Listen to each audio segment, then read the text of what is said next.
Welcome to this explainer. Okay, if you've been anywhere online lately, you've probably seen these absolute panic-inducing headlines about a massive cut to Social Security. Today, we're cutting through all that noise to break down the actual facts. We're going to look closely at the numbers, the proposed legislation, and the reality of the situation so you can walk away with a crystal clear understanding of what is actually happening. Let's kick things off with the number that's causing all the freakouts: 15%. I mean, just imagine relying on Social Security to pay your basic bills, right? And then out of nowhere, you find out up to 15% of that money could literally just be taken away to pay off an old federal student loan. For someone barely scraping by on that check, that's not just a trim, that's a massive hit. So yeah, no wonder this figure is commanding so much attention right now.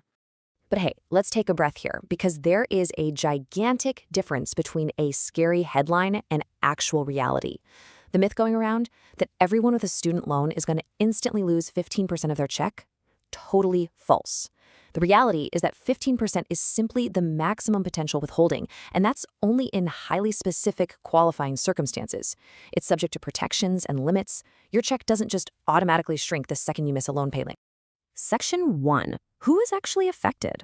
Let's figure out who this rule is really targeting. So, here's the absolutely crucial point. We're talking about a super specific checklist here.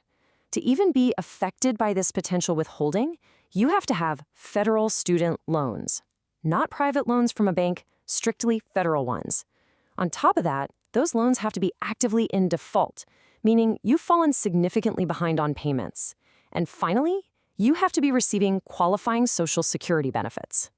Bottom line, if you get Social Security but you don't have a defaulted federal student loan, you can officially stop worrying. This whole situation doesn't apply to you at all. Now, for the folks who do fit that exact criteria, you can see why this sparks such an intense, fiery debate. For a ton of older Americans, Social Security isn't exactly fun money, right? It covers bare-bones survival basics. It's often the main source of monthly income. So even a tiny reduction, let alone a 15% maximum hit, can totally derail a household's ability to just stay afloat and cover absolute fundamentals like rent, groceries, and life-saving medicine. Moving on to Section 2, Senator Bernie Sanders' proposal, changing the rules. All right, so this brings us to Senator Bernie Sanders. He wants to step in and completely stop the federal government from using Social Security as a debt collection tool. His legislation would totally prevent garnishing these benefits to collect on defaulted federal student loans, and he's specifically looking to protect disability insurance, too. He's backed by Democratic Senators Elizabeth Warren and Ed Markey, and their whole argument is basically that these baseline survival benefits should just be completely off limits, period. But hold on, I really need to put a giant spotlight on the word proposed here. This is a suggested plan. It is not an active law. Actually, scratch that. It's super important to realize that a permanent ban on garnishment is not currently in effect at all. Congress still has to debate it, vote on it, do the whole shebang before any rules actually change. Right now, this bill is just an attempt to alter those rules for the future.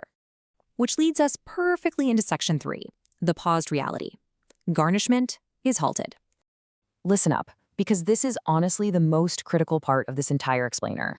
The actual garnishment process, the thing taking money out of checks, it is currently paused, halted.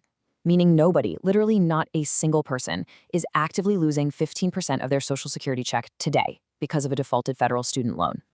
Because of this pause, we're really looking at two entirely different questions. First, do the current rules allow federal student debt collections to touch Social Security? Yes, it's possible.